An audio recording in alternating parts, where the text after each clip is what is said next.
Hey, everybody, you're about to listen to Harmontown. It's Dan Harmon, but I wanted to introduce you to a friend of mine that if you're a Harmon/Rick and Morty fan, you already know her magic touch.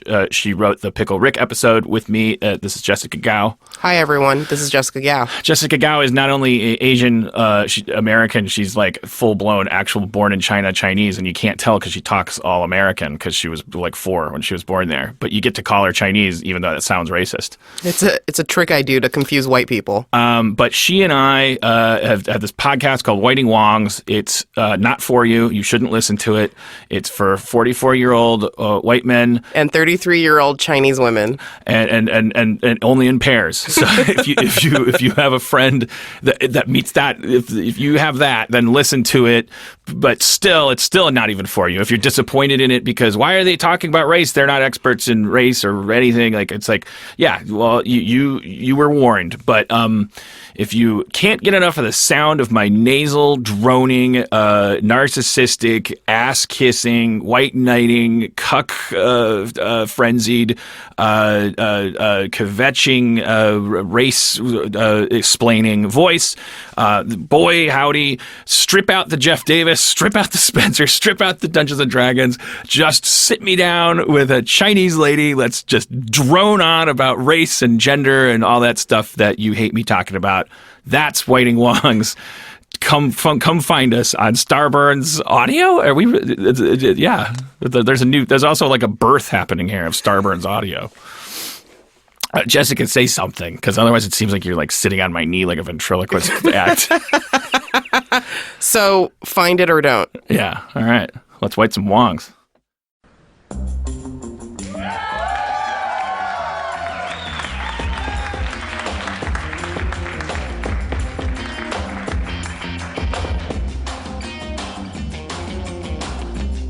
Madison, Wisconsin, hello!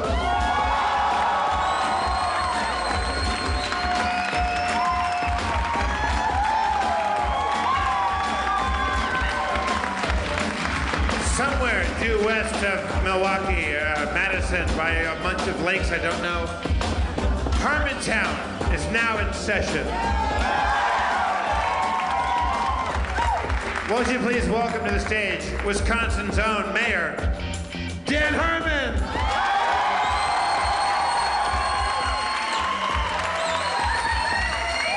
Thank you, Madison, Wisconsin. Thank you very, very much. You are too kind. You are too numerous. You are probably too cold, and your room is too echoey. But we are going to imagine me as just a god in a cave. Yeah, for this episode. Is it echoey out there or just for us? Maybe it just bounces back weird for us. Hello? Hello? Jeff, quick improv sketch in a cave. Okay. Man, this place is dark and, I found a sandwich. I'm Batman. Whoa! All right, scene over. It's good. As long as you can make it work for yourself. This is as close as we're going to get to my hometown of Milwaukee on this tour. I know. Did someone just yell out, "We love beer"? Is that what you said? Brown deer. Brown deer. Oh yeah, brown deer. Yeah. Is that Frito? Wait, where's my buddy Frito? Is Frito here? There he is. He's a Frito. Where's Frito? My best friend from high school is here tonight, Dave Friedel. Let's get him up here. Let's bring him up. Okay. Well, he has a story to tell. Dave, do you think you can make it up? Because I know part of the story involves your locomotion.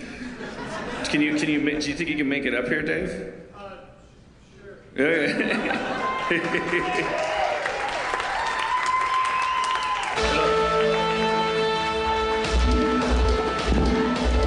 Breakdown, Madison, Wisconsin. Fucked your mama in the mouth and the tonsils. I fucked your mama like my name was Dan. My name is Dan. Fucked her like a man. Fucked her once, fucked her twice, fucked her fleas, fucked her lice, fucked her in the barn, fucked her in the hole, fucked her like a pole lock. From Milwaukee, fucked her with a walkie. walkie-talkie like my name was Bruce Willis in Die Hard. Fucked your mama by the yard. Here's a yard, it's my dick. Here's 2 yards, both my dick. 50 yards, whole thing's my dick. I got a football dick. Go Packers, go! That wasn't bad, Jeff. That wasn't a bad rap. We're off to a good start. I like that. It wasn't a good one, but I should. unlike most of my raps, that was not bad. I like that you fucked her fleas and her lice. Yeah, you can see where I think of the rhyme. What's another thing like lice that... Dave Friedel, everybody. Frito. Thank you. Dave Friedel, my best friend. I met Dave when I was 15, 14 years old. I had just transferred into Brown Deer High School in Brown Deer, Wisconsin, from Marshall High School, which was 4,000 students, and I was like, and then I transferred into this 600 student like suburban high school, and not the coolest entrance. I wore a few felt hats and. Did own an Inspector Gadget raincoat, which I did wear frequently, and blah blah blah. Not the coolest guy coming into the school. Dave was the first guy who befriended me because he saw my Dungeons and Dragons T-shirt. Yeah, it was something along those lines. I mean, it was one of those ones where just in homeroom, I think it was, the D&D and the connection was made real early on. That freshman year, Yeah, and I can't remember if it was you approached me first or I approached you or whatever it was, but You can't. I remember it as you coming up to me and going like, "Hey, you role play?" Like you saw my Dungeons and Dragons shirt. And I said, "Yeah." He's like, "You use a computer?" It's like it was easy to be a nerd back then. There was one way to be a nerd back then. Yeah, like if you had a computer, if you knew what one was or how to turn it on instead of a typewriter, you were a nerd.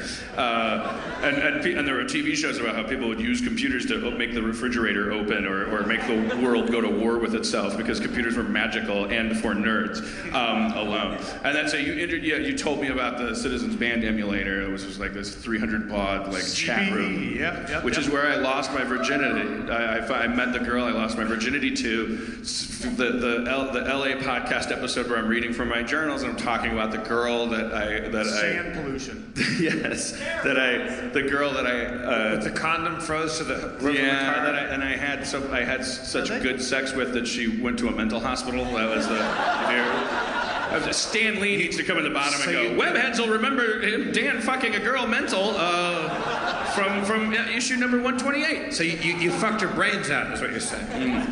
Well, that's how we choose to interpret it. Not that I sent her into a lifelong depression with my adolescent ruttings. It was just like my point is Friedel is a linchpin. He's a galactic nexus. It's like we're so close to my hometown. Friedel came out here, and I want to talk about your toe. Oh, yeah, of course. Well, Friedel. So some woman made a theme song out there. Yeah.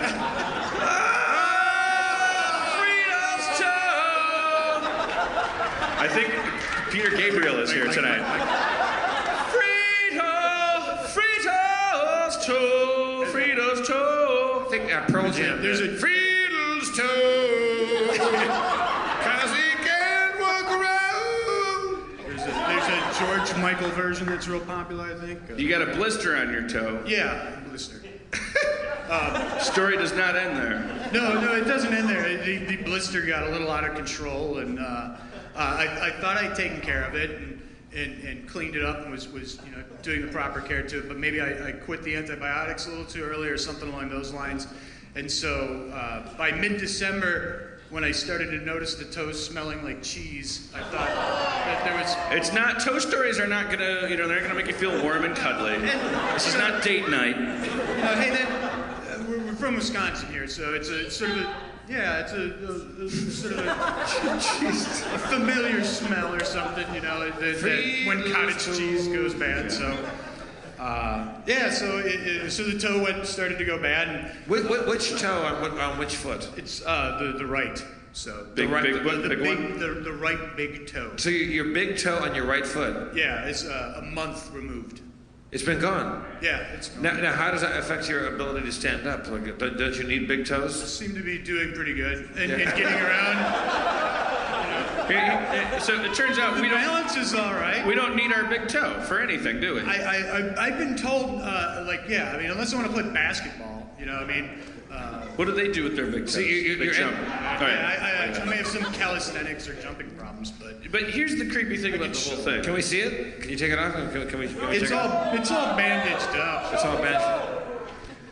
Here's Is there Here's the weird thing, okay? And I'm gonna approach the weirdness in stages. Our dungeon master Spencer has two toes fused together, so he's technically also missing a toe. David Friedel was my first Dungeons and Dragons buddy in high school. buddy? David Friedel, his name is Germanic, Friedel, but what did we call you? Frito. Frito. Free toe. But like the corn chip. He is now free of a toe, like Spencer, who has two toes fused together. Less impressive to Madison's audience than I thought. Let's get. You're saying a string of meaningless coincidences. I'm saying call Can Oliver we Stone. let's bring Spencer out right now. All right, let's bring Spencer out. I want him to meet Frito.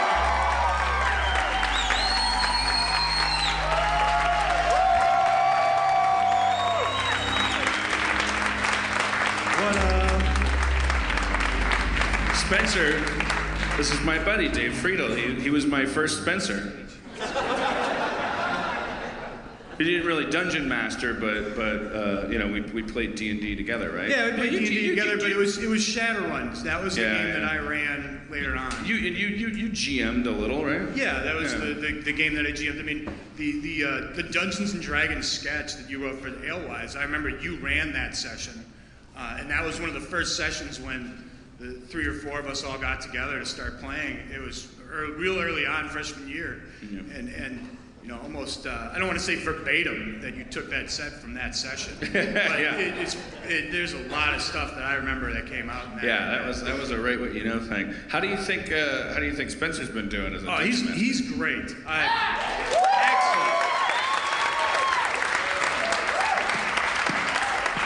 I've spent the last couple of days really kind of catching up on the podcast tour and things like that. And it even this afternoon with my wife, we were listening to the Turtle Panties episode, where you sort of, in my opinion, I think you were setting up the tour very, very well. And so I'm just fascinated.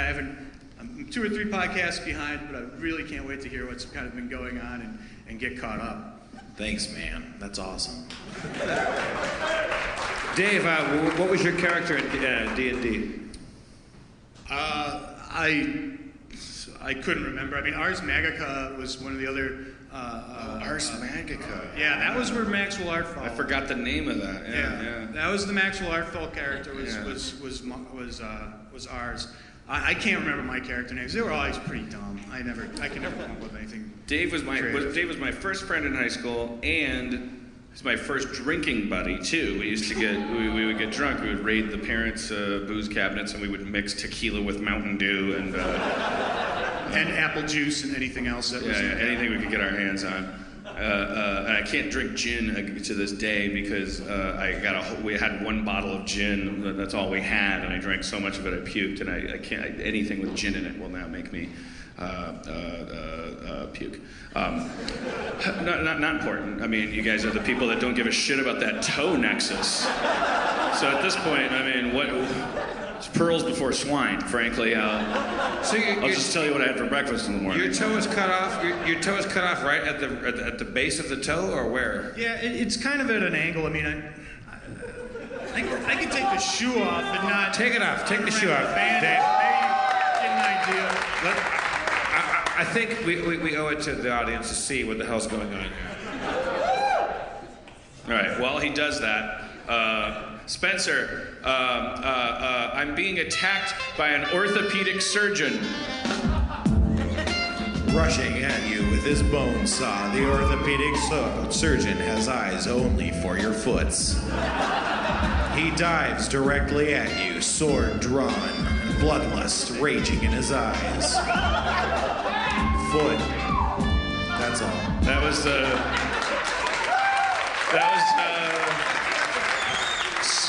smooth jazz DM fusion. Not the track I would have chosen. I hit the wrong track. Speaking of Meanwhile, something terrible's going on. All right, here we go. Oh shit. Oh fuck. That is a man without a. Yeah, so that's it. I mean, Wait, so how recent was this? I lost they amputated the toe on Christmas Eve morning.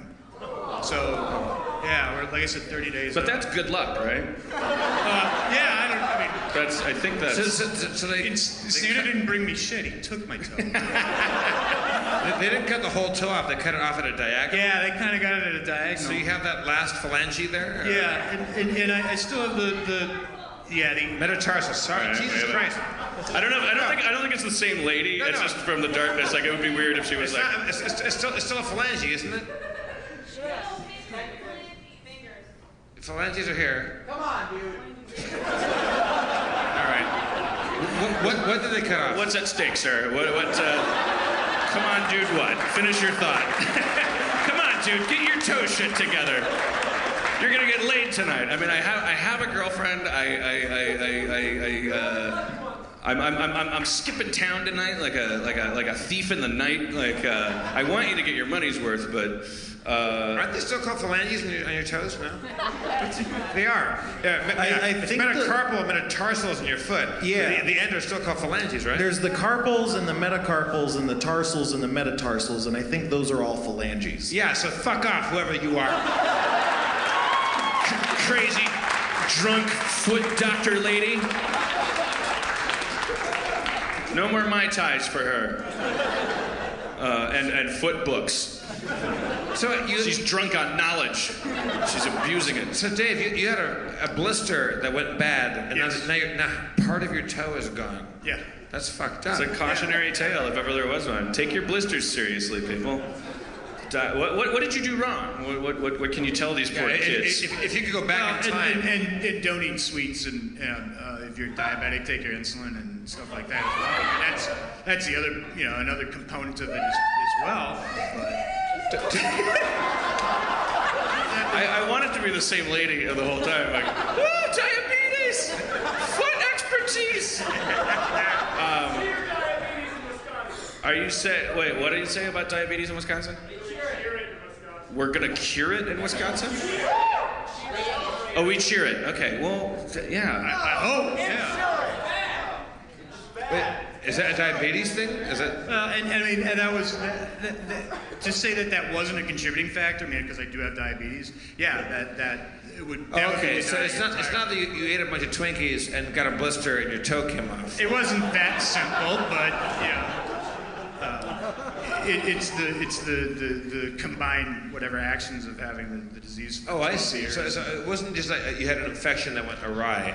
But it is an infection that went very awry. So what could you have done differently? I think that the thing was, the thing that I think, I mean, I don't know, other than perhaps to have seen the doctor more often, stayed on the antibiotics a little bit longer, things along those see. lines. I am, I just want to know if that guy said leave not gonna him listen. alone or leave it alone. Was that your advice about a blister? Leave it alone! Like he picked at it until his toe came off? Stop picking at it. I have one last thing to ask about diabetes, Dave. Is it true, what I heard, that it can be cured with a rap about diabetes?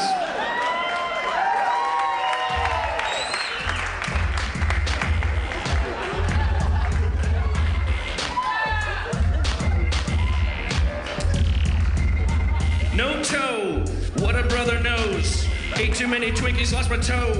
Going down low, free toe, gotta lose his toe. Went to the doctor the other day, said, what am I gonna do? He said, no way, leave the blister alone, put it up on a table.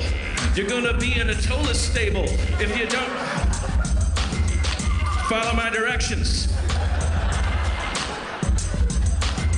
Fucked your mama with my erections. Madison, Madison, Madison, Madison, Madison, Madison, Madison, Madison, Madison, Capitol Building, Mantown, USA. Fucked your mama so hard she thought I was gay. She said, how could you be that attentive to women without knowing like, just part of it yourself, is what she meant. She wasn't homophobic. No way. She was more, she was an advocate. And we spent a long summer together. And I fucked her a lot.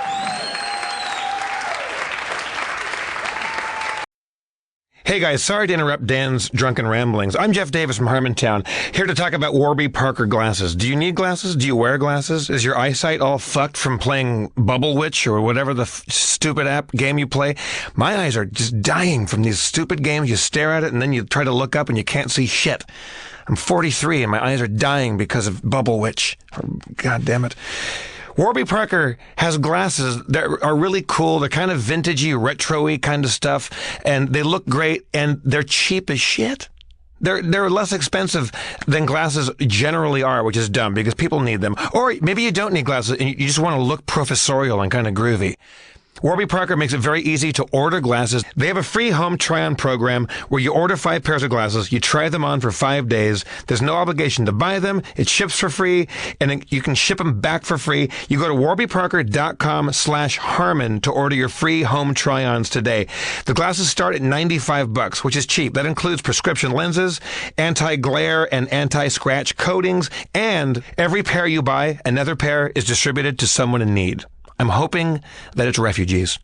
I mean, because Syrians, holy shit, they need glasses. I did it. I ordered them. They come so easy. Boom. There's a box. There's a bunch of glasses in there. You pick the ones you like. You look in the mirror and you go, these suck, these rule. You pick the ones that you like. Also, if you don't have any personal awareness or any sense of identity, after you get your glasses from warbyparker.com/Harmon, you can also go to the Warby Parker app from the iTunes App Store, which allows you to quickly take photos wearing all the frames, stitch it into a video, and share it with friends and family to help you pick a winner because you don't know what you like. You need other people's opinions because you're a spineless ooze. warbyparker.com/Harmon. They're glasses. They're cheap. They're awesome. Fuck you. Back to Harmon. I don't know, is it the weirdest audience that we've ever had, Jeff? No, in terms of their relationship with us? No, it's the audio here. It's the distance between us and the darkness. It's like it's a cavern. You guys are like dark crystal Muppets.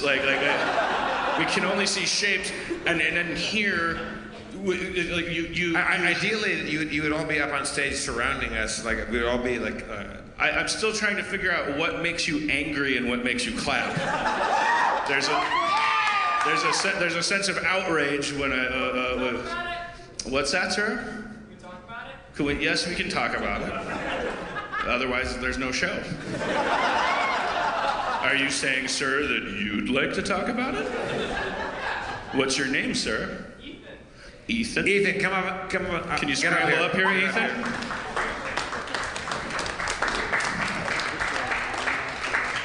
If you're young and spry, you can do it this way. Yeah. Great. All right. Nice. All right, Ethan. Hey, Dan Harmon. Can I sit down? Yeah. Sit down. Sit down? Thank you. No, stand up like a gentleman. And All right, be yo. Jeff Davis. You haven't earned Dave Friedel status where you can just sit down. You have to cut off your psyche's toe before you get a chair. All right. Jeff Davis, I would follow you into the gates of hell. Is that right? I knew you before I knew Dan Harmon. Well, God bless you. What's your name again? Ethan. Ethan, will you sing a country song for us? Which one? This one.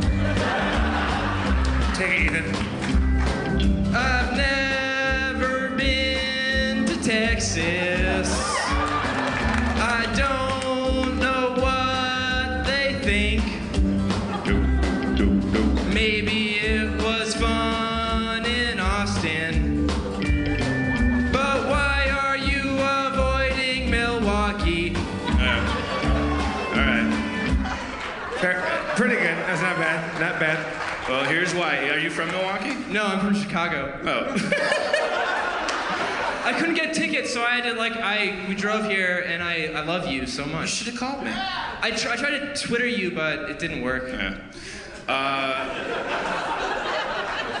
It's routing. It's just routing. It's nothing personal between me and Milwaukee. Although I will say I was beaten there. You were beaten there? Well, most people do get beaten in their hometowns. It's just. Who's in Milwaukee tonight? What's that? Who's in Milwaukee tonight that you couldn't be there? Who beat you to Milwaukee? I don't understand what you're saying. No. I wasn't. He was beaten as a child. I wasn't beaten there in a cannon. Child abuse. Child abuse. Snyder was in Milwaukee. His parents beat him. I was beaten there by Bob Goldthwait. Yeah. We're on the world's least viewed reality show. I'm so show. sorry. I wasn't beaten. I was just abandoned. Oh. Can we hug eventually, later, after the show? Deep tap. The dance is something I've never seen on the podcast, and it kind of blows my mind a little bit. Do you want to touch me? A little bit, yeah. Okay. So you're from Chicago. What's your biggest fantasy, Ethan? I don't know. What do you want? My biggest fantasy would be to have 3 dudes animate anything I told them to animate. And dude, no. My biggest fantasy would be to have Justin Roiland be my partner in an animated series. Ethan, do they have to be dudes? That's a good question. Is part of your fantasy that only dudes animate your fantasies? Ooh. I think the animation part is the unnecessary part. I think it's a... No, Jeff Davis hit on something I think that's really important. Dudes. They got wieners. They're not Mexican. I'm just gonna say that word. Okay. Fucked up, went down a dark road.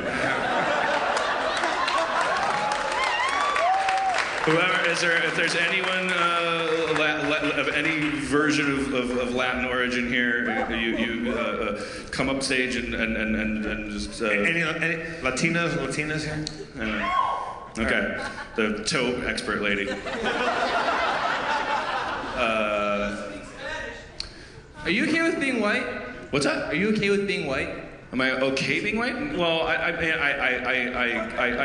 membership has its privileges.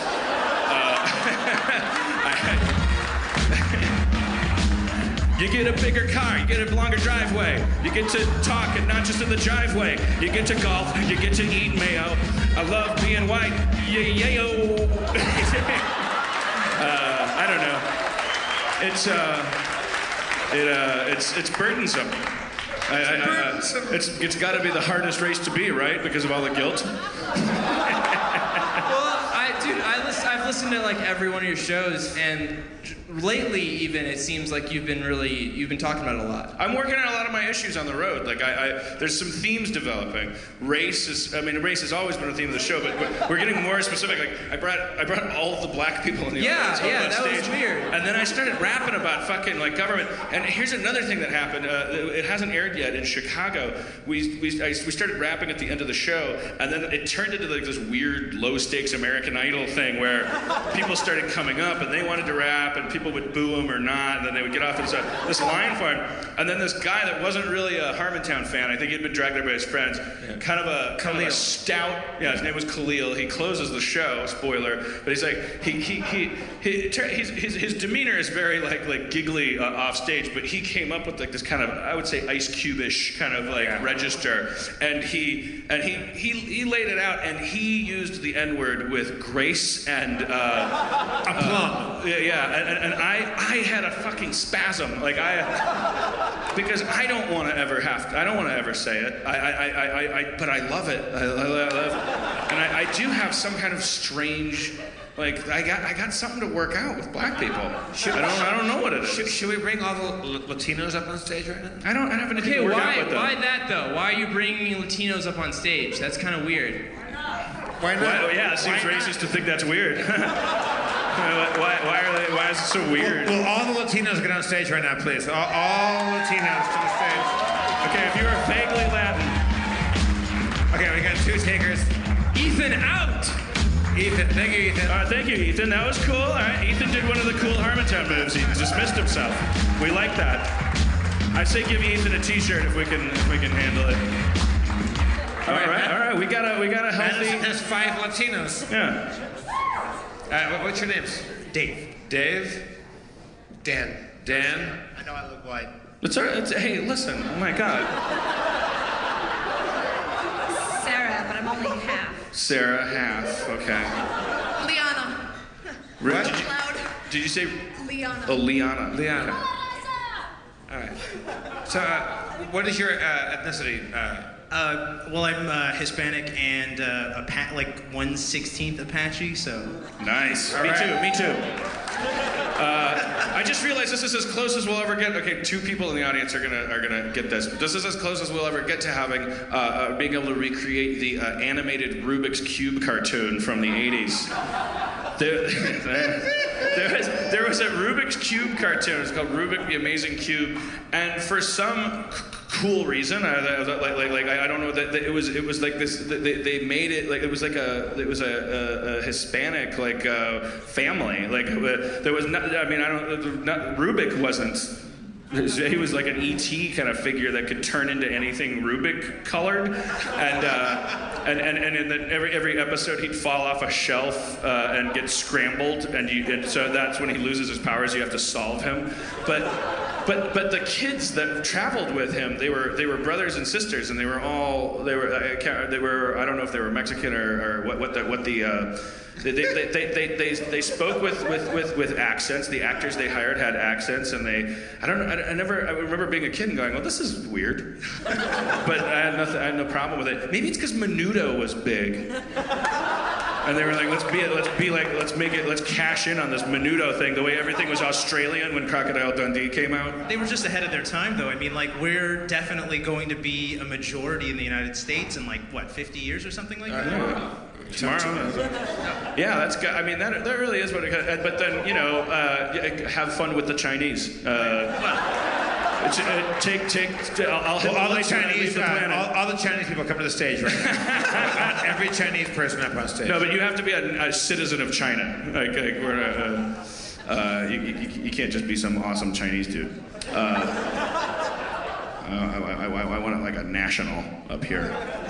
So Dan, we have 5 Latinos up on stage. It wasn't really my call. I mean, I'm saying maybe sing a song or samba. Isn't that racist though? I mean, what are we? There's a fine line between irony and everyone that's yelling stuff out right now. You're all crossing a weird line. Make them do this. Make them do that. They're at least learn their names or something. Well, here's the safe thing to do. Shut up for a second. Then you won't cross any lines.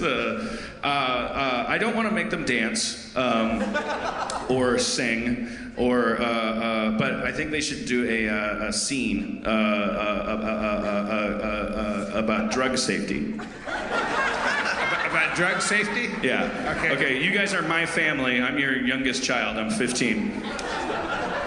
You're my mom. You're my dad. You're my little brother. And you're my.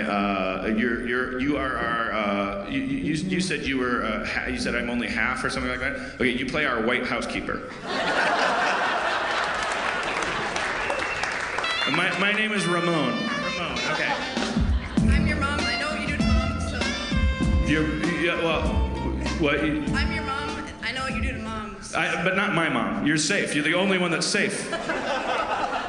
Okay. Mom, Dad, I'm home. I'm Ramon. Oh, Ramon, we love you. I'm vaguely Italian. Hey. He's better being Latino. I'm gonna go to my room, okay? I just want my privacy. I won't be down for dinner. Uh-oh. I've never seen that kid in my life. Who's that? Man, you must have been pretty drunk at the conception then. Oh, I'm smoking so much weed. Oh, I'm Ramon. I hate to tell you this. If this is okay to tell you, I was cleaning his room and I done. noticed there was some stuff in his underwear drawer. Son, youngest son, what do you know about this? Well, considering the fact we share a bunk bed, I see him shoot up like 5 5 times a week. Well, I'm actually not high anymore. Only 9, he's getting down.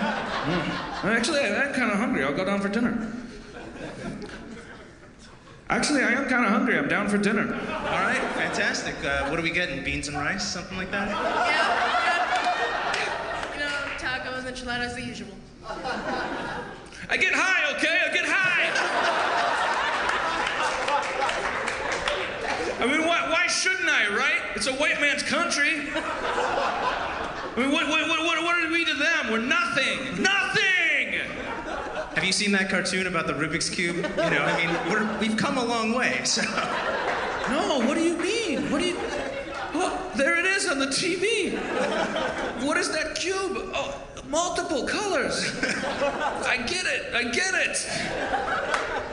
I bet white people won't get it, but I do. It's diversity. It's Rubik's Cube, I get it. It's the wave of the future. But why, when you solve the cube, do you do it by separating all the colors into sections? 30 years later, I'm Ramon. I'm a violent separatist. I have taken over the world. Oh, I got shot in the head. It wasn't fatal, but my parents, my family, my white housekeeper. I'm sorry I turned my back on you for 30 years. I shouldn't have gotten high.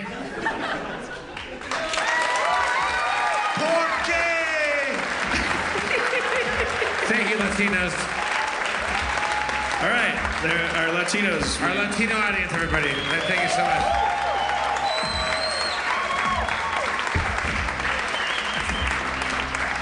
Make them dance, make them sing. You guys don't know how to approach these things delicately. I live in Los Angeles. Those were basically my people. I don't. All right. Oh, I can't step too far forward or it rings out. Shit, we gotta. Jeff, this is your last show with us for a couple shows. I leave Harmontown for the next 2 shows. I'll see if I can scramble to find somebody to fill in for you.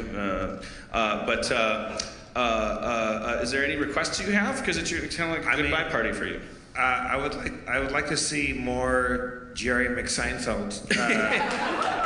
Dan unleashed a new character where he's the Irish version of Jerry Seinfeld. Where were we? Bloomington. We were in Chicago, I think. No. We were in Bloomington. When we did Indiana. Jerry McSeinfeld. Jerry McSeinfeld. The Irish Seinfeld. So, can I get somebody in the audience? What's a pet peeve? Jerks. Okay. Talking on phones in line. Say what? Talking on phones in line. Talking on phones. Like somebody in line in front of you talking on a phone. This is Irish Jerry Seinfeld. Jerry McSeinfeld. Good evening.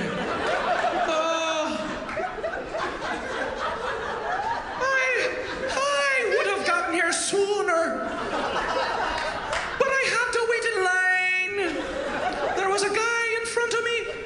He kept doing one of these. You ever see one of these? This guy, holding my hand up like a phone. Who's he talking to? How's that conversation going? Oh, I'm in line. Hey, everyone's in line. We're not telling the world about it. You know, if you want to call somebody, use a phone booth. Thank you, Dan.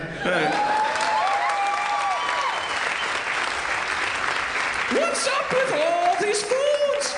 When did phones become so important? In my day, you didn't have to have a phone all the time. Now they're everywhere. Well, I guess that's just technology, and it's actually... How about something in the news? Something in the news. The Taliban. Why do they call them the Taliban? It sounds so playful, you know? Oh, the Taliban are coming over. That sounds fun, don't it? You call them the skull fuckers or something. Call them the booger eaters. You know, at least, intimidate them a little bit. You know what we call you? We call you the booger eaters. Oh, well, then I won't blow so many things up then. Oh. it's just, I observe these things with my Irish perspective, and then I share them, and if you agree, then you like it, and if you don't, then it's, I scratch it off my set list. What's, for the audience, something that really gets your goat? Right to work. What? The drive to work? Okay, Dan, because... That expression, get me goat.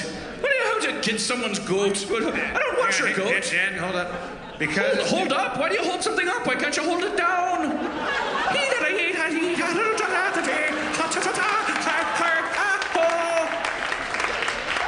That's just a few things I've been observing.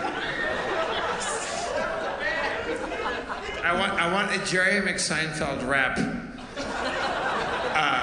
about whatever's on your mind. All right. Break it down. Yo, I'm Jerry McSeinfeld. I'm here to say a few things I observed in a casual way. If they resonate with you, I'd like you to laugh or applaud. And if you don't, what's up with giraffes? Why are their necks so long? Why can't they eat smaller trees all along? Oh, I went to the zoo. What's a corn nut? It's not a nut. Oh, All right, thank you. All right.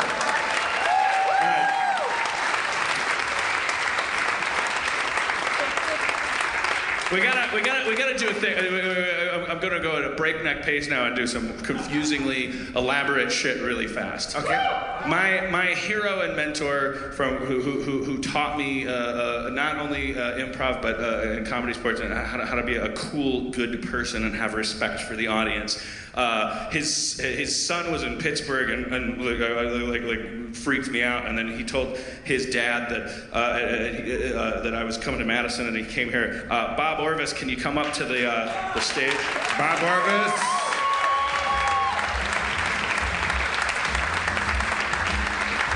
Whoa, he bolted. Here he is. Bob Orvis. Okay. And Morgan Groby, our tour manager, you need to come up here because I'm going to use him for something. I want to do we'll do it as quickly as possible because I have to do it. Where's Morgan? Morgan coming up? Okay. Morgan Groby, everybody. All right. Morgan's the brains on the road. He keeps us on schedule. Okay, we're gonna play Story because that was the first game I ever I learned from Bob, and it was the first time anyone ever respected me as an adult and said, "Hey, you're good at Story," and I'm not good at it. But Jeff, you're gonna play it too, and I feel like Spencer would be kind of good at this. And the interesting thing is when Dan was playing Story, he is right after he had his ass kicked in Milwaukee, and his eyes were so swollen that he could only look out the bottom of his eyes. So that getting his ass kicked was a true story. And it wasn't Hispanic people that did it. You know what? It was black people. Maybe that's what it was. Maybe I got this ass beating and I was like, why did they hate me? Like, what can I do for them? I don't know. I gotta work it out. I got 10 cities left or something. I'll figure out what my deal is with race. So explain the game for them. Okay, well, it's pretty simple. We're just gonna, you tell a story. Whoever he points to tells the story until he points at someone else. It's like basic improv game. Hey, is there room for McGathy's to have a mic? Do you have another mic? She. Yeah, we only have 4 mics. All right. Eric McGathy, everybody. All right. We can share a mic. Save Spencer until Spencer can observe how it works, and I think he'll be okay at it. Okay, all right, let's start. We need the title. Title of a story. Dan Harmon's Excellent Adventure. Say what? Dan Harmon's Excellent Adventure. Dan Harmon's Excellent Adventure. Okay, fine. A little meta, but maybe it'll be a critical hit. Right, good. Thank you, my joke's agent, ladies and gentlemen.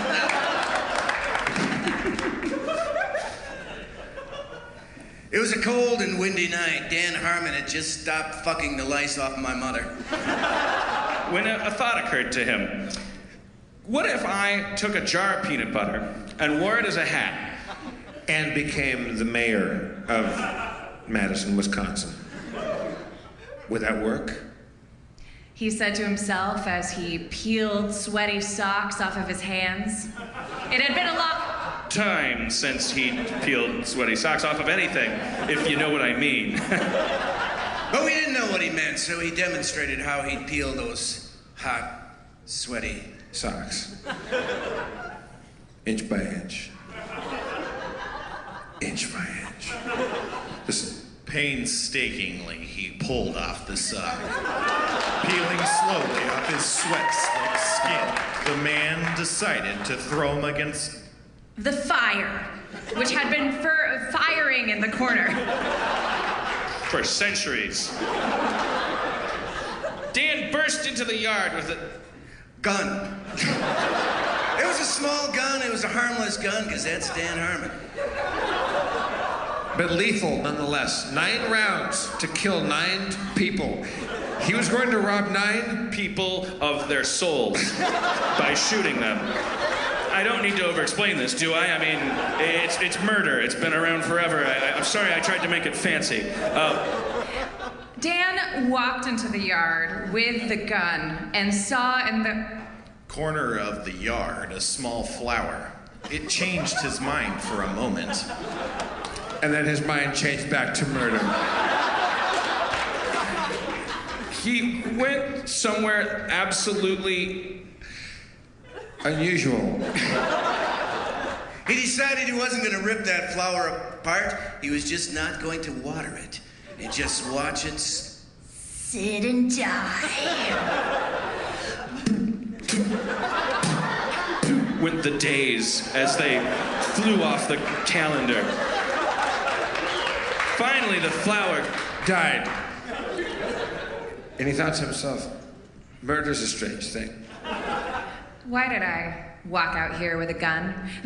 And then he remembered why and shot his next-door neighbor, who was a man by the name of Fred.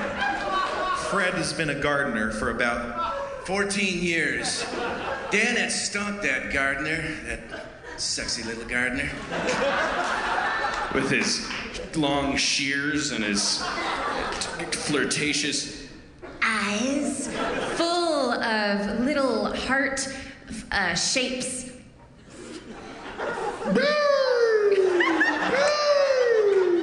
The police pulled up at Dan Harmon's apartment. Oh, what's all this then? Said Officer McSeinfeld.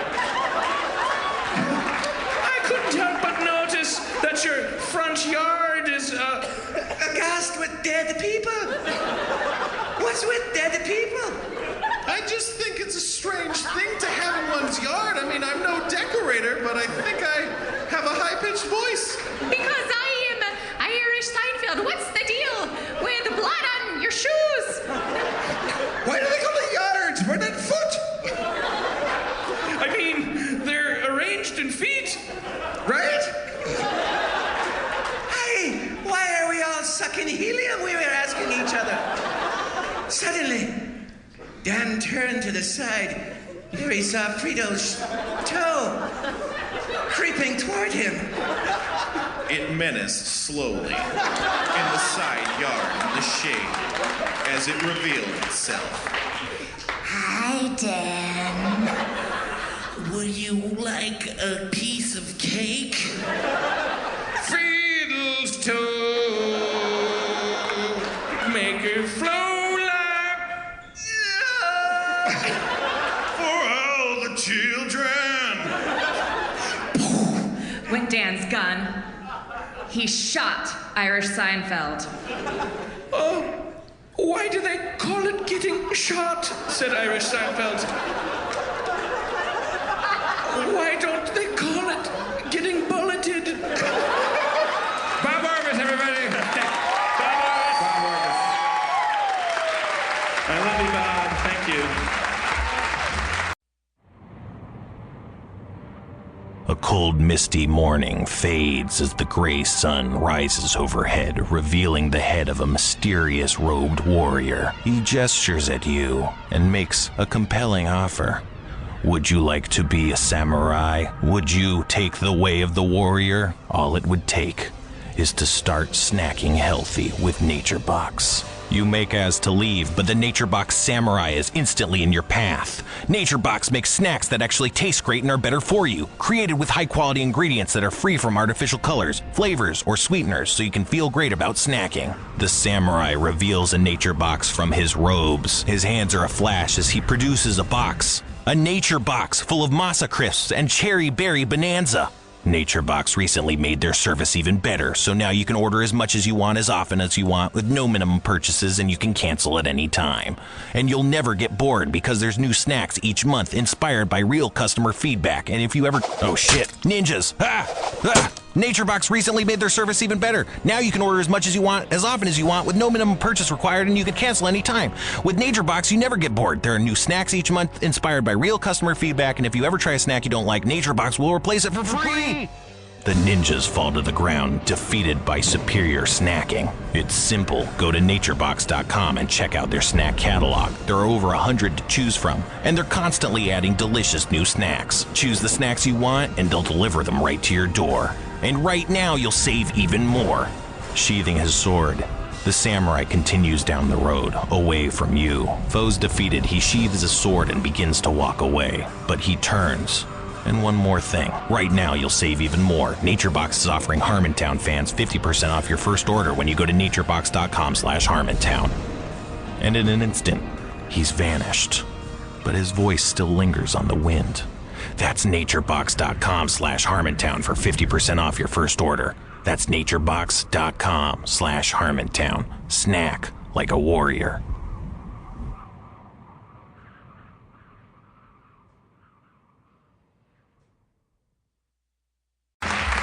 Yeah. He taught you well. Yeah, I did it. We did it. Yeah, I used to do that for a living, and now I do this not for a living. It doesn't. I don't know how much of it makes any sense. Dan, you know what time it is? It's D&D time.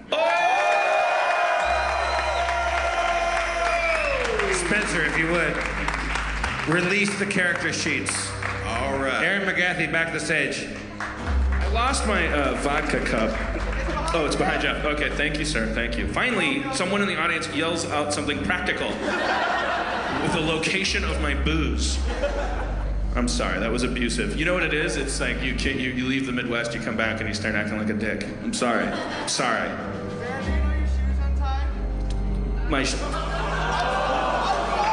Someone just told me my shoe's untied. And when someone tells me my shoe's untied, I go berserk. Yes, I know it's untied. Oh, thank you. All right, Spencer, if you would, bring us up to date in our campaign. Last time on Dragon Ball Z. Old joke. Our heroes trapped. Yeah. Stay up here, Frito. Frito will advise me if I need a little. Our heroes, trapped deep within the bowels of the mythical Infinifish, discovered a master swordsman. After some prodding, Valicent the swordsman decided to journey deeper with the party. They headed fish west to a passage covered in acid-filled trenches. Using Tender's floating disc to cross the passage, they launched themselves through a meat curtain. There they saw a mysterious eye stalk. Using multiple abilities, the creature charmed Quark. But after a fearsome nail-biting action sequence, the eye was destroyed. The group looked on to the 3 ways ahead before deciding which way to proceed. So do you guys remember you just killed that eye thing? There's 3 different paths. Right. Yeah, there's 3 blue portals, right? Yeah. They're like holes in the wall. Are they labeled at all? They are not labeled. As a ranger, do I have any sense for the right direction? You have a pretty good sense of direction, but most of that is reliant on weather and or local flora and fauna and not the inner organs of a beast. Gentlemen, I'm pretty confident it's the door on the far right. All right. Or power of elimination. I detect magic on all 3 of these orifices. Neither of them are magical. None of them are magical. All right, being a barbarian, known for my whimsy, I walk up to the center portal and I approach it and examine it. It looks the same as the other 2. How big is it? What's up? How large is this portal? I'd place it at about 2.5 feet wide. I put a finger in it. Nothing happens. Okay. I ask the far left door if I say, if I ask the right door if I should take the middle door, will it tell me yes? It gives a feeble shuttle. Dance, magic dance! Valacent pipes up. What are you guys doing? Shtick! Oh, I like it. We're doing bits! I thought we were gonna talk about swords. Oh, yeah. Hey, Valacent, nice sword you got there. Hey man, thanks. Where'd you get that sword? It was forged in the fire of several thousand fire elementals. No shit? Yeah, no, it wasn't. I have an emerald dagger. Do you like daggers or just swords? They're like the baby sword, you know. Okay. Well, have you seen my flaming sword? It's pretty wild. I've seen it. I mean, can you make it strike far away? Not yet, but can you teach me how to do that? Well, as it happens, I can. But it involves harnessing your rage. I harness my rage to learn how to do something. If it were that easy, you'd I'm an angry student. Well, let's see. Swing your sword. I swing my sword. Nice. Your footing's a bit off. So what? Your footing's a bit off. Move your left. Follow foot. through. Right. Musical montage. It's in the way that you use it. I swing a sword. It comes and it goes. I try on different outfits. I giggle and shake my head and say next with my mouth. Visual gag. Okay, Sorry. right. So I go through a musical montage with Valacent, and do I learn how to use my sword better? Let's see here. Yep. Well, shit. So now you cut to now you know how to use the secret of the far sword. But remember, you can only use it once in a short while. Why don't both of you guys use it on two of these doors? And just in case there's something behind it that I'm sure there's not like a beautiful human being on the other side, right? Just standing. That would be the worst door. case scenario, yeah. In fact, you know what? Let me handle that part. If there's a beautiful human being on the other side of any of these sphincters, you're about to get far sorted. If you're bound and gagged, It's I'm bound and gagged now. Don't sword. Yeah, knock in that pattern. Also, if there's a less beautiful being, you too move. You'll also be hurt. Yeah, you'll be saving our lives. Okay, so why don't you guys far sword through these holes? Okay.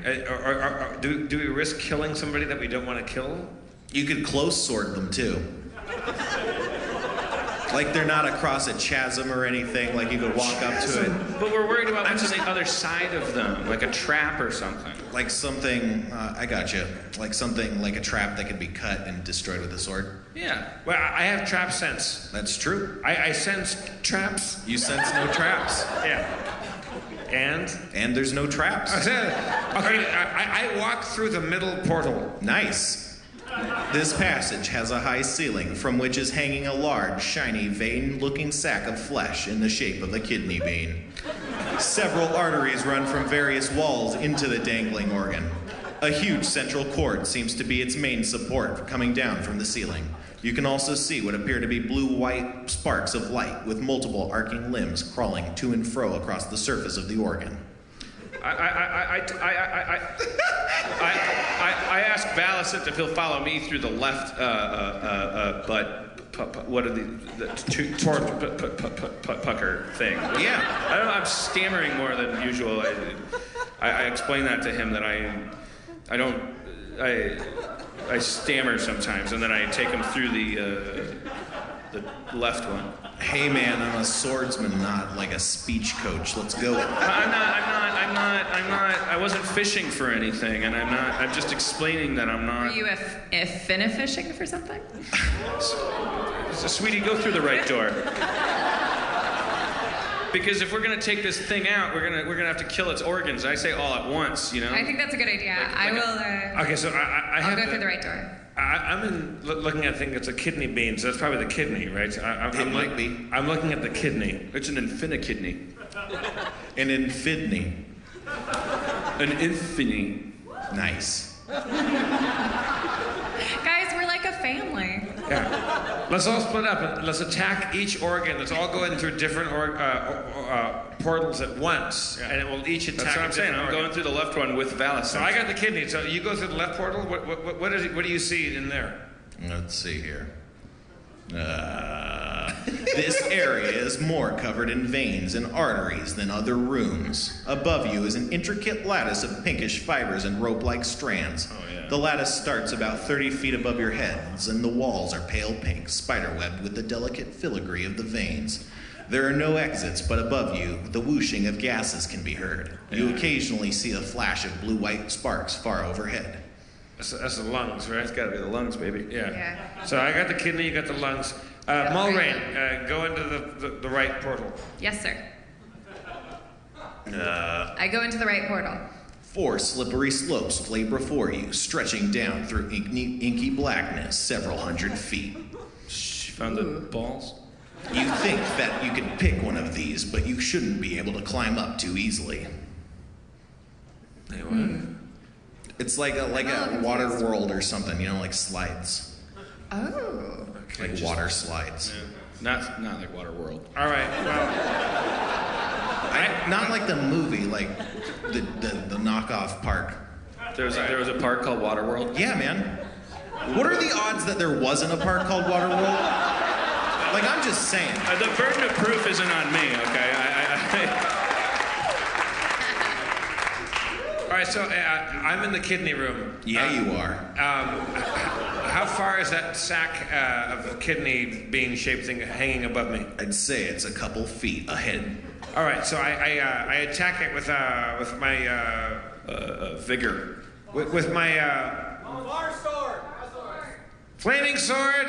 Flaming sword attack. You strike the surface of the kidney bean, apparently, scoring a huge slice across its surface. It's then that you see the white-blue sparks approach. Quickly, they knit it back together, healing it. Oh, fuck. That's why it's not called a temporary fish. Dad. Just kidding. Is it my turn or? Yeah. So you went south, you went south. Can I punch up that joke? Go ahead. That's why they don't call it a finny fish. Yeah, because it's finite. Finite. Yeah. I guess. All right. A finite fish. Yeah. You know what, Madison? I love your donuts.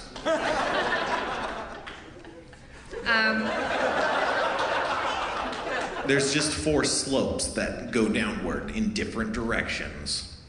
I'm gonna go for it. I have a great sense of adventure. So I jump down. I close my eyes and I just jump randomly. Adventure! Speeding down the slippery slope, you find yourself on a cushy landing. There appears to be a puddle of slime on the floor and a small spot that looks like a pulsating sphincter nearby. Oh, guys. You're by the butthole, probably. Yeah. Guys, gotta see this! You're several hundred feet and a meat curtain away. Should we all go back up to the butthole? We should all get back out there, right? You don't even know that happened. Can they hear me if I call up to them? No. I mean, you just did and they didn't, so. Oh, okay. What does it say? Silver staff of Silva? Yeah, Silva. Do you remember that thing that you climbed up out of the hatch with? Right. Yeah, so it's a long pole. If you learn that if you tap it against something, it gets longer, and there's a button that you can press on it. You don't know what it does. Press that button. I press the button. It gets stuck. What do you mean it gets stuck? It gets stuck. Oh, the button does? Try to unstick it. I tap the staff on the... It's stuck. I try to unstick it. It can't. It's stuck. You just said try to unstick it. Yeah. Try to unstick it. Stop telling me what to do if it's not gonna. You're like a bully. I'm not hitting you. I'm not hitting you. What's he doing? I'm sorry. The Try to button's unstick not it. stuck. The stick is stuck. Stuck in what? Stuck in wherever you had it last. You just can't move it. Because it's stuck. Because is the button stuck or the stick? No, is the stuck? stick is stuck. The button's not stuck. Unstick the stick. All right, so I push the button. It becomes unstuck. I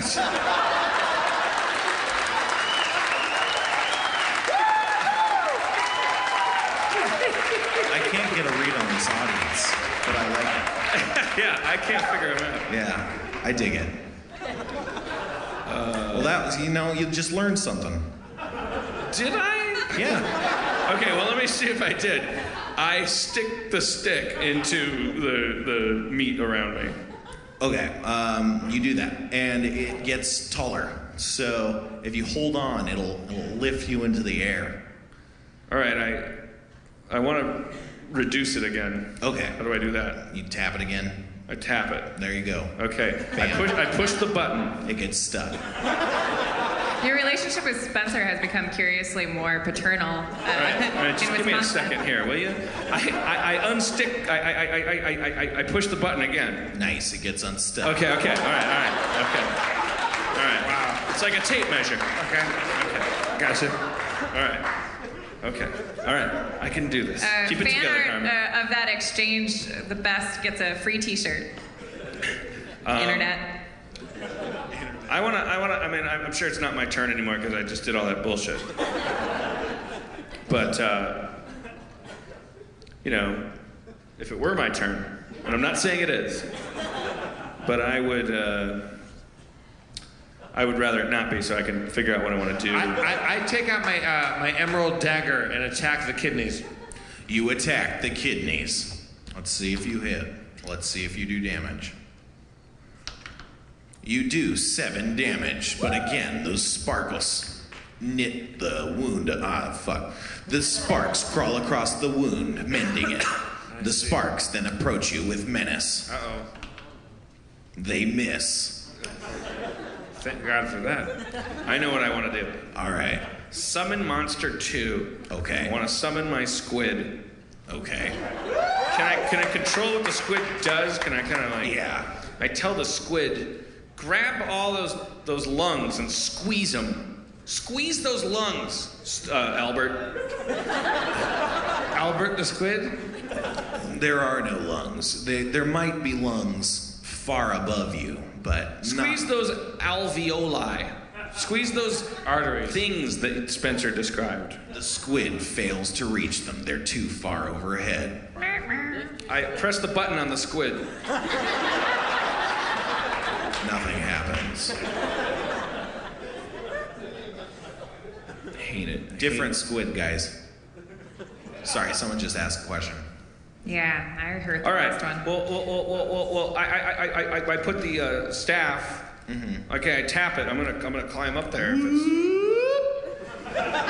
If You're now in the lattice. You could climb it easily as if it were a ladder. I do so. You climb it easily as if it were a ladder.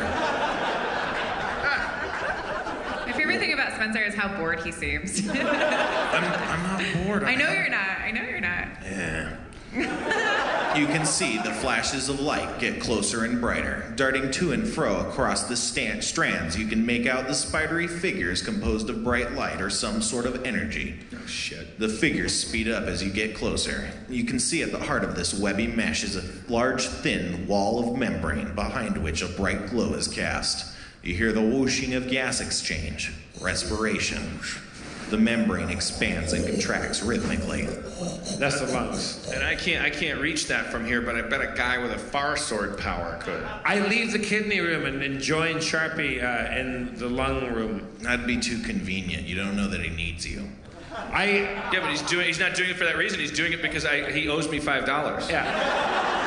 I get lonely and I leave the kidney room and I call out to Sharpie. Flashback to yesterday. Hey, can I borrow $5? Yeah, but I want it back. Like you always fucking forget about it. Look, if we get separated, I'll fucking find you. All right, well, but I'm serious. No matter what, I don't care what's going on. I want you immediately, 24 hours from now, to come find me. You're being my $5 back. You're being an asshole. Can you blame me? Neither a borrower or lender be. Well, do you want me to follow that? I need $5 back. Okay, fine. Swear to God. Swear to fucking God. Okay. What God? It's 3. Okay. I swear to all 3 gods that if I ever get separated from you and I owe you this $5. Blah blah blah. Flash forward. Yeah, I'll take it. All right. Remembering that I owe Sharpie $5, I leave the kidney room and climb back through the whatever meat curtain or whatever portal I went through. You don't know what meat curtain Sharpie's behind. Shit. I go through the left portal. All right, great guess. I remember, he was in the left one. 30 feet overhead, you see a pink mesh lattice of strands of some sort. I use my climb ability to climb up the lattice. Nope. What? Attempting to scale the wall, you fail miserably. Sharpie! Well, isn't the staff still? Yeah, you can see a silver staff reaching above to the I tapped the staff. No, don't tap. That's just it gets stuck, right? It's still. I think it's just there. I climb up the staff. You climb up the staff. Jesus Above Christ. you see the unprotected loins of a robed figure.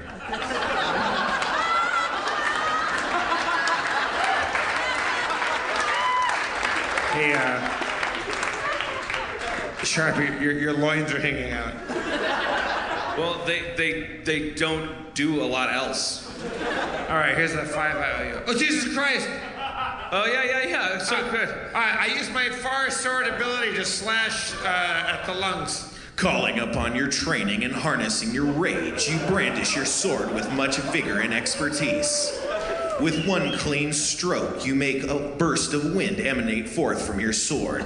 A large slash appears in the membrane. You feel like you might be able to crawl through it. I crawl through it?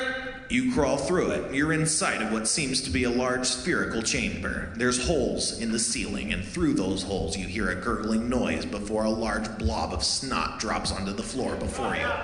It arranges itself into a spider-like form. You see blades appear on its limbs. Jesus. It looks ready to anger fight. Sharpie, get in here. I go through the membrane. All right, that happens. Meanwhile, by the sphincter, Yeah, so there's a puddle of slime in that sphincter. I tie some of my rope to an arrow. Okay. And I shoot the arrow up the slide from whence I came. You can't shoot that far. But I try really hard. Or I shoot half as far. Can I get like half the way up? You can get half the way up. I go half the way, and I'm. Yep. And I shoot another arrow to get the other way, the other half up. While I'm doing this, I'm longing for Sharpie. I'm imagining that maybe Quark came across his loins, and I'm jealous. With a sense of partial embarrassment and jealousy, you fire your arrow. It gets you towards the top of that ledge we were talking about. All right. By the way, for podcast listeners, my best high school friend Dave Frito has been sitting up here the entire time.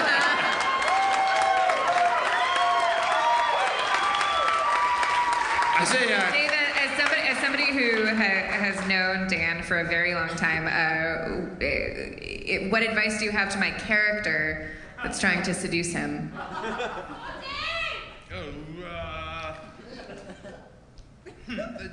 From a character perspective, it's a good question.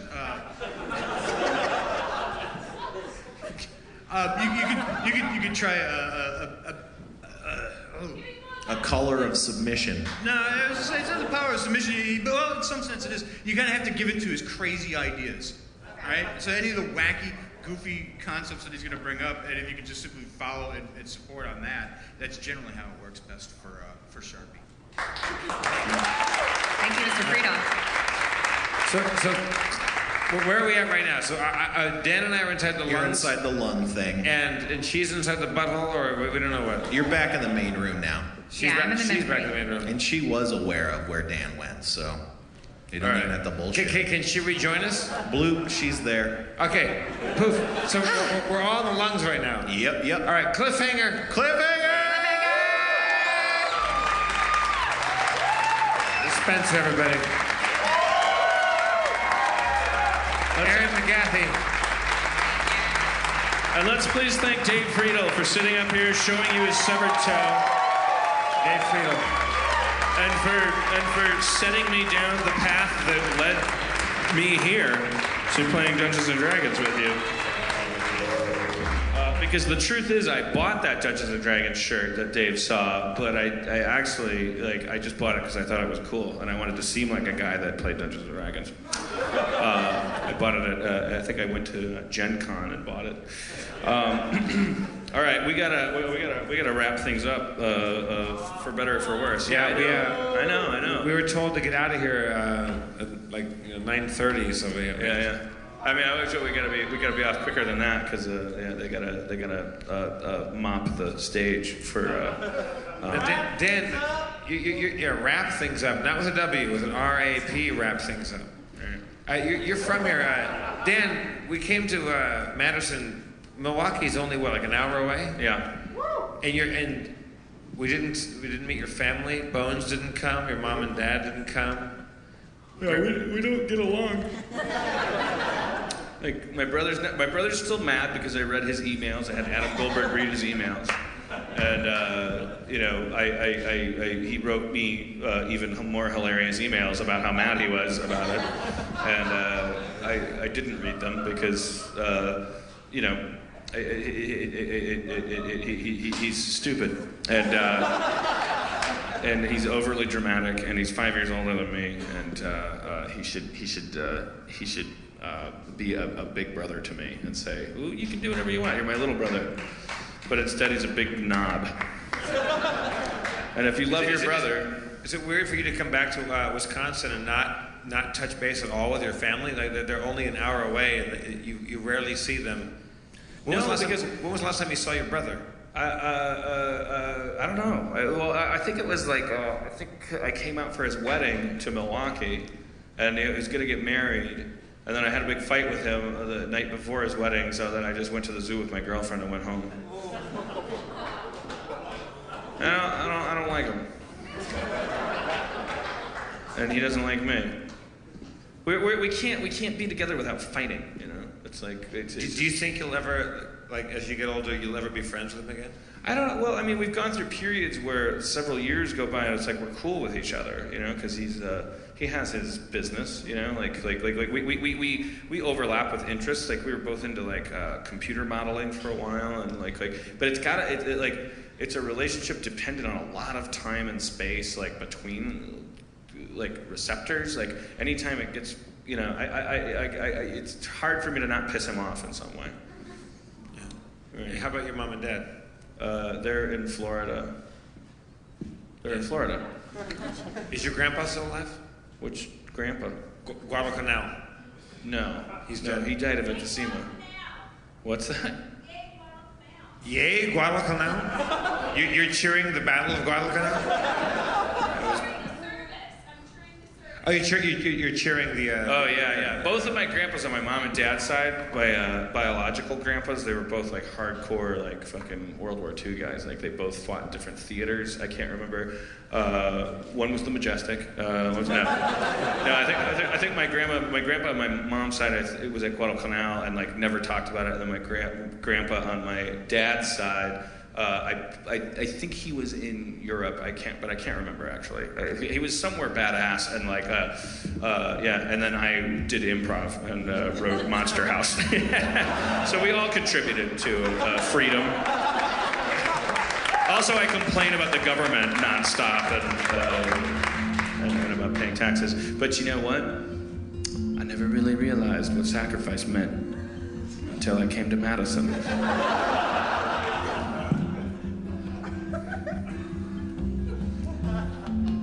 As I close down the show, I wonder how to grow in Harmontown.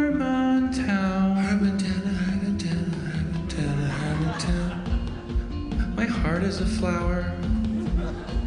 Every minute's an hour.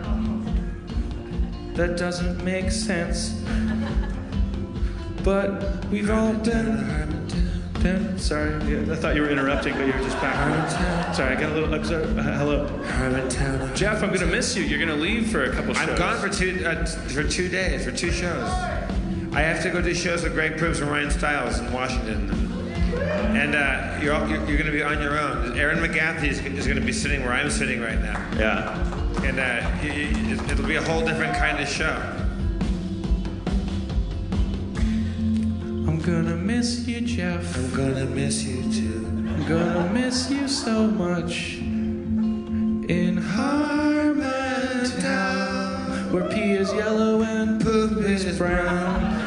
When I first met you, poop is brown. Back in LA, you had some goo Poop in your brown. hand, and you said, "What's this?" And I said, "It's love." You should be wearing a glove, because it probably has germs in it, or at least microscopic worms in it. In any case, just put it down and let's drink. And so you did. Oh, and we should tell them where we're going after the show because we're gonna go to the Great Dane Bar. It's I think across the street, so it's not that far. And we'll all have beers, and Dan will sign your shirt. Dan will sign your shit because Dan has a fraud complex. Dan, I won't be gone very long. I'll be back when we get to, I think, Salt Lake City. And Aaron McGathy is throwing swag to the crowd. She doesn't throw shit very far. Sometimes it only flies right into the first row. What's your name? Alex. Wow, Alex. What a name. Now I'm making a song about Alex. No, I'm not. What's your name? Andrew. Andrew, I'm making a song. No, I'm not. What's your name? Joey. Joey's got a sweater on. In Harmontown.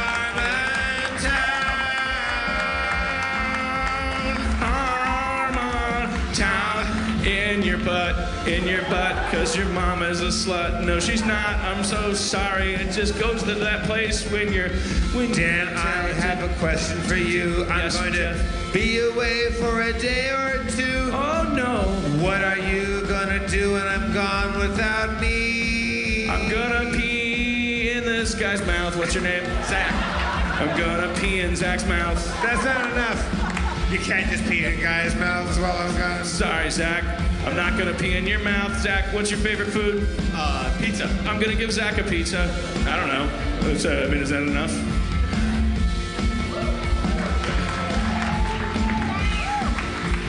Jeff, come on, wrap it up.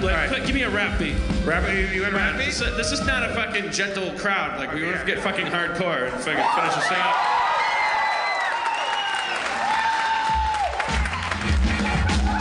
Yeah. No. Do the Eminem one so they can do the little Rihanna hook. That'll make them feel like they got their money's worth. The suckers. I'm P.T. Barnum. Yo, Madtown. Got my feet on the ground. Yo, gonna rap. Gonna be badass, not gonna be bad. I went to Madison now. I fucked your mama like a cow. It's in the pasture and how. I grabbed her titties like 2 udders and shuddered and said, "Give me the milk and then I'll make butter with her. I'm gonna put it in a bowl and eat it down. I'm gonna fuck your mama's pussy and use her titties to make butter." I've already been over that. Just give me a second, but now do the refrain. Come on down to Harmontown. Turn that frown upside down. Butter. Pee is yellow, poop is brown. Dairy. Come down to Harmontown. Dairy farmers from lake to lake. Madison ain't like that though. They like shit like steak. They like to eat it with potatoes. I heard your mama's titties look like Kato. Kaylin. Staying in a guest house, creeping like a mouse while a murderer happens in the background. Thank you for coming to Harmontown tonight, you guys. It's time to go. Dan Harmon one more time, would you? frown upside down. The key is yellow, poop is brown. Come on down to Harmontown. Spencer Crittenden. I'm Jeff Davis, Aaron McKenzie, Dave Friedel, Bob Orvis. All of you who've helped us out. Sliding on my back, rapping from upside down. I fucked your mama so hard, she was a clown. Fucked her in her eyes, fucked her in her nose. Fucked your mama till she started to grow. We got the light, Dan. Fucked your mama and I got the light. It's time to go, Dan. I'm doing too long a show tonight. It's time to go. I fucked your mama like bingo. It's time to go. Like Paul, fucked your mama like Ringo. I fucked Jeff. Fucked him on the stage. We got the light. It's time to go. It's time to go, but I don't want to go. Everybody leave. Don't take photos. Don't take photos of this. Instagram. Do not Instagram. Do not Instagram this. Don't you Instagram. This is not. I have a girlfriend. Instagram. This is not cool. Ram it. Put a baby pram.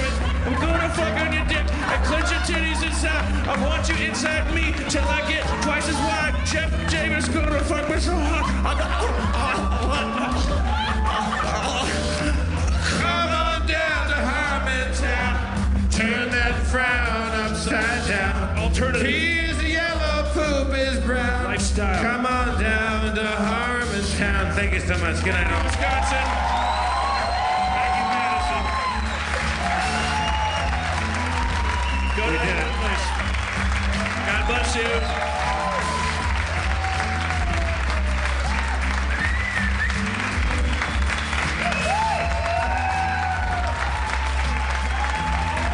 Bless you all.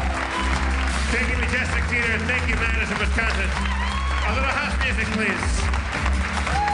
Thanks, Bob. Thanks, Friedel.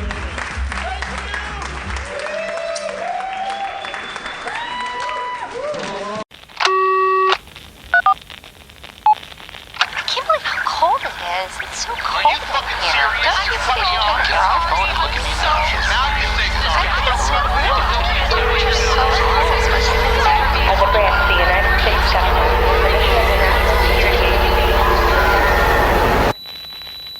As a branch of the United States government, it is the mission of the National Security Agency to assess and flag citizens of the country who may present a threat to its security. The NSA has clearance to wiretap by any means necessary. Tapped. Incidental recordings of private conversations from the files of the NSA. Now on feralaudio.com.